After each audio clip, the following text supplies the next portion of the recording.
Bom, quando ele não é baterista dos Paralamas do Sucesso, imagine você, ele também é gente. Ele come, dorme, toma banho, tem até interesses temáticos. Não é só a baqueta, não é só de baqueta que é feita a vida dele, não. Um desses interesses do Baroni, que é bem conhecido de quem acompanha o músico, é a Segunda Guerra Mundial, que já rendeu o segundo livro. Depois de lançar Minha Segunda Guerra, João Baroni ataca agora com um novo lançamento que vem aqui para Salvador, que é 1942, o Brasil e sua Guerra Quase Desconhecida. A gente vai falar um pouquinho sobre esse livro com o Baroni, que está aqui com a gente. Muito bem-vindo ao Frequência Baiana, tudo bem? E aí, pessoal, tudo bem? Satisfação? Então, eu estava falando para você aqui nos bastidores que eu estava procurando pelo seu livro, pelo seu primeiro livro, que é A Minha Segunda Guerra, e que ele estava esgotado. Só dava para encontrar pela internet, só por encomenda. Isso dá uma ideia do que a gente pode esperar já para esse segundo lançamento? Bom, tomara que seja daí para melhor, né? Esse segundo trabalho, ele vai um pouco mais fundo no que se refere à história mesmo. O meu primeiro livro foi um livro um pouco mais...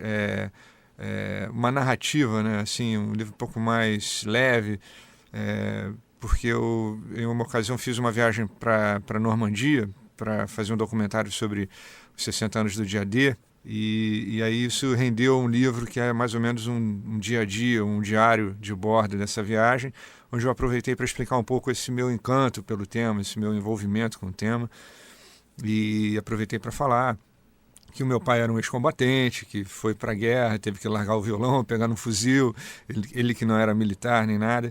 E aí, quando eu fui convidado pelo pessoal lá da Nova Fronteira para escrever um livro sobre a Segunda Guerra, eu preferi fazer um aprofundamento nessa página tão interessante da nossa história recente, que é a participação do Brasil na Segunda Guerra. Está fazendo 71 anos agora, em agosto.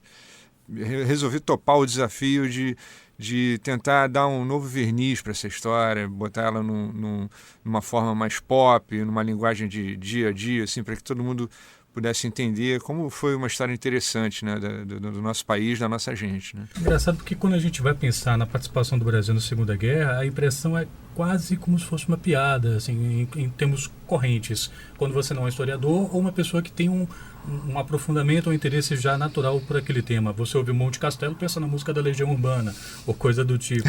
Exatamente. Inclusive eu falo isso no meu livro. Eu acho que, de alguma maneira, para a gente também poder botar isso num certo contexto, eu acho que todas as versões erradas sobre a participação do Brasil na Segunda Guerra já fazem parte dessa mítica que existe envolvendo o tema, né? Porque, por incrível que pareça, as pessoas acabaram assimilando todas as versões erradas sobre o Brasil na sua participação com a guerra, como por exemplo... O Baroni, você não vai me dizer que a cobra vai fumar é uma mentira. Pois é. É sério? Não, a cobra fumou de verdade lá na Itália. Os nossos pracinhas meteram chumbo lá nos nazistas. Acho que mostraram que o brasileiro é bom de briga. Isso aí está dentre as muitas histórias e muitos mitos, né, que o brasileiro não é bom de luta, que a gente foi lá pagar mico, mas não, isso aí é realmente totalmente errada, esse conceito, essa ideia. Até hoje lembram aquele boato de que os americanos é que afundaram os navios brasileiros, por exemplo, na costa brasileira, para forçar o Brasil a se alinhar com os Estados Unidos. Todo mundo prefere lembrar desse mito, dessa falácia, do que lembrar que realmente os submarinos do eixo, alemães, né, nazistas e italianos, estavam aqui barbarizando, fazendo coisas horrorosas. Quase 1.000 brasileiros morreram durante os torpedeamentos e afundaram mais de 10 submarinos inimigos na costa brasileira. Então, inclusive no meu livro mostra, né, a posição em que esses submarinos foram afundados e tudo mais. Enfim, tem um monte de versão errada que acabou prevalecendo sobre as versões historicamente corretas, né, do envolvimento do Brasil na Segunda Guerra, que eu procuro elucidar um pouco com o meu livro, né? Dentro dessa participação brasileira, qual você diria que foi o momento mais importante para você? Eu digo, talvez não importante do ponto de vista histórico, mas do ponto de vista simbólico para você. São muitos aprendizados aí ao você analisar o que aconteceu naquela época e você trazer isso para os tempos de hoje, passados 70 anos, né, da entrada do Brasil na guerra. Acho que até hoje a gente tem um problema que está mais premente nas notícias aqui do dia a dia, que é a falta de infraestrutura. O Brasil, mesmo naquela época, não tinha a menor infraestrutura vigente. Uma consequência disso é o fato de que o transporte entre as capitais litorâneas era feito através de navios, e os navios foram vítimas dos ataques nazistas. Fazer o esforço para formar uma força militar para mandar para lutar, que foi uma decisão do Vargas, ninguém forçou ele, muito pelo contrário, os americanos nem queriam. O Churchill falou, cara, Roosevelt, você está maluco, você quer mandar mais gente para cá na Itália para lutar? A gente já tem aqui 12 nações lutando. O Roosevelt, não, vamos mandar os brasileiros, que a gente está fazendo aqui uma coisa interessante.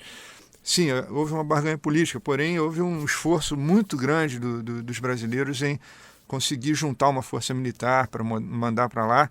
E o que significou isso? Mandar brasileiros lutarem pela democracia enquanto a gente vivia uma ditadura aqui do Vargas, né? Então ele começou a amaciar, o governo dele começou a se chamar de Presidente Vargas e tudo. E mais um outro episódio interessante, que esses acordos com os americanos nos proporcionaram o marco zero da industrialização brasileira, que foi Volta Redonda, a siderúrgica de Volta Redonda. O Brasil ainda não tinha uma siderúrgica, estava chegando, enfim, no meio dos anos 40, sem uma siderurgia nacional de peso. E acho que todos os historiadores e economistas botam a siderúrgica de Volta Redonda como um marco zero da industrialização do Brasil, né? Enfim, são muitos aprendizados, são muitas histórias que se você voltar a fita até lá, você vai ver que o Brasil ainda está claudicando e tropeçando em algumas coisas. E aquele momento foi muito decisório. Foi a época em que o Brasil praticamente entrou no século XX, né? A necessidade de entrar naquele bonde ali daquela globalização que já se falava naquela época, formação da ONU e tudo mais, foram episódios muito, muito importantes mundialmente. E o Brasil estava tentando se encaixar ali daquela maneira, evoluir de uma nação agrícola para uma nação industrial. E acho que aquele momento foi muito interessante historicamente para que todo mundo seja ciente disso, né? A gente volta daqui a pouco nessa conversa com o João Baroni a respeito do seu livro você que está aí no carro e pode dar um pulinho ali na livraria Saraiva Salvador Shopping, que é pertinho aí de onde você está em engarrafamento no momento. Dá um pulo lá onde ele vai fazer o lançamento de 1942, o Brasil e sua guerra quase desconhecida. A gente volta daqui a pouco para falar mais um pouquinho sobre esse livro. A gente fazer um papel muito de valor, né? Acho que o que estava acontecendo ali na Itália não era para decidir a guerra. A gente não foi lá para decidir a guerra. A gente estava participando no contexto, né, com todos os outros países ali e tudo. O Brasil ficou dentro do 5º Exército Americano. E mesmo assim a gente lutou de uma maneira diferente da maneira como os americanos lutavam, porque eles tinham muito mais tropas, então eles arriscavam muito mais e morreu muito mais gente, né, proporcionalmente, né? E aí a gente perdeu, dos 25 mil homens, a gente perdeu quase 500 em combate, o que dava uma estatística assim mais ou menos de durante 8 meses, 3 brasileiros iam morrer. Ou seja, não é uma brincadeira, né? Você está sob fogo, você está sob a metralhadora, o canhão alemão, né? E isso daí realmente não é brincadeira. Foi uma guerra de verdade, com balas de verdade. Voltou um monte de gente debilitada, voltaram pessoas, dos combatentes, voltaram pessoas com problemas psiquiátricos, voltaram sem braços, sem pernas, cegos, enfim. Acho que tem um lado muito terrível, assim, que passa ao largo de todas essas romantizações e todas essas histórias erradas, né, de que o brasileiro foi lá para brincar, para fazer turismo, né? Nós conversamos aqui com o autor do livro 1942, O Brasil e Sua Guerra Quase Desconhecida, João Baroni. Muito obrigado pela gentileza da entrevista. Sucesso no lançamento que acontece daqui a pouquinho. O pessoal que está aí preso nos engarrafamentos, olha aí que legal, pode parar em um deles ali pelo Iguatemi, dar uma passadinha na livraria Saraiva Salvador Shopping, 7 da noite. João Baroni vai estar lá lançando o 1942, O Brasil e Sua Guerra Quase Desconhecida. Valeu, pessoal, foi uma satisfação estar aqui. Espero que gostem do livro e vamos em frente, que o brasileiro é bom de briga.